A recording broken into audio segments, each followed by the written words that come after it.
বাবা বাবা, তুমি এরকম করো না। দেখো, আমার অপরাধ বোধ তুমি অন্তত বাড়িয়ে তুলো না। দেখো, আজ যদি তোমার কিছু হয়ে যায়, কমল যদি এ বাড়িতে না আসে তাহলে লক্ষ্মী ছাড়া বাড়িতে আমিও বেঁচে থাকতে চাই না। এত কান্নাকাটির কি আছে? কোমল বলেছে তো ফিরে আসবে। আসবে? আসবে ফিরে? ও চিনিকে বলেছে ওদের জন্যই ও ফিরে আসবে। আমাকে আগে বলনি কেন?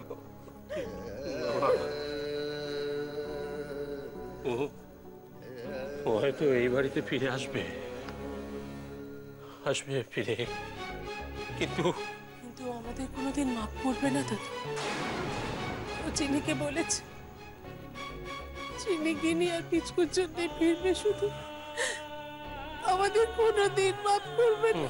না পিসি, তুমি কেঁদো না, তোমার কোথাও ভুল হচ্ছে। আমি জানি ও তোমাদের অমান্য করতে পারবে না, ও ঠিক তোমাদের মাফ করে দেবে। ও তো আমাকে ক্ষমা করবে না কোনোদিন, কোনোদিনও আমাকে ক্ষমা করবে না, আমি জানি সেটা।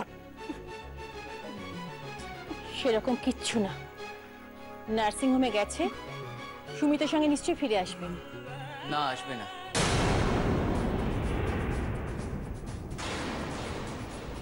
আসবে না? হ্যাঁ, ও বলেছে যে পরি যতক্ষণ না সুস্থ হচ্ছে ও বাড়ি ফিরবে। আচ্ছা সুমিত, করি কি খুব অসুস্থ? ওর সুস্থ হতে কতক্ষণ সময় লাগবে? কতক্ষণ? মল্লাদা, আমি অত ডিটেল তো বলতে পারবো না, তবে ডাক্তারদের কথাবার্তায় আমার যা মনে হলো তাতে ও আজ রাতের মধ্যেই জ্ঞানটা ফিরে আসবে।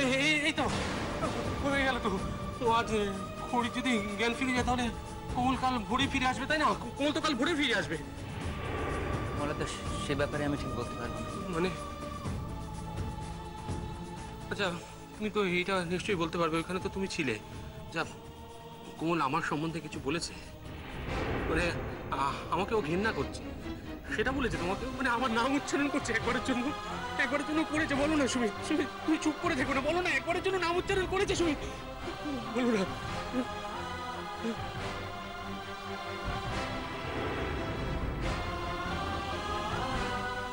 করেনি?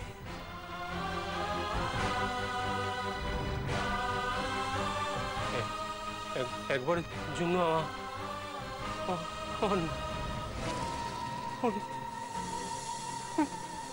মোল্লা, মোল্লা, মোল্লা শুনে যা বাবা।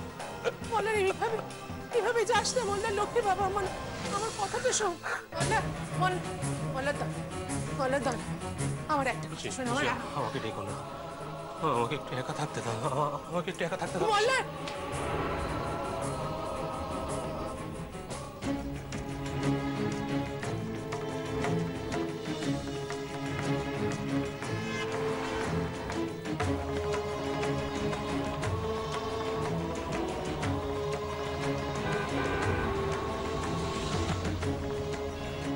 বন্ধ করে দিই।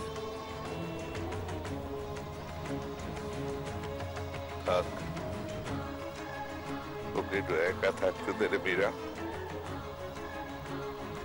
তো সকলের সামনে কাঁদতে পারে না, দরজা বন্ধ করে একটু কাঁদুক, নিজে একটু হালকা হবে।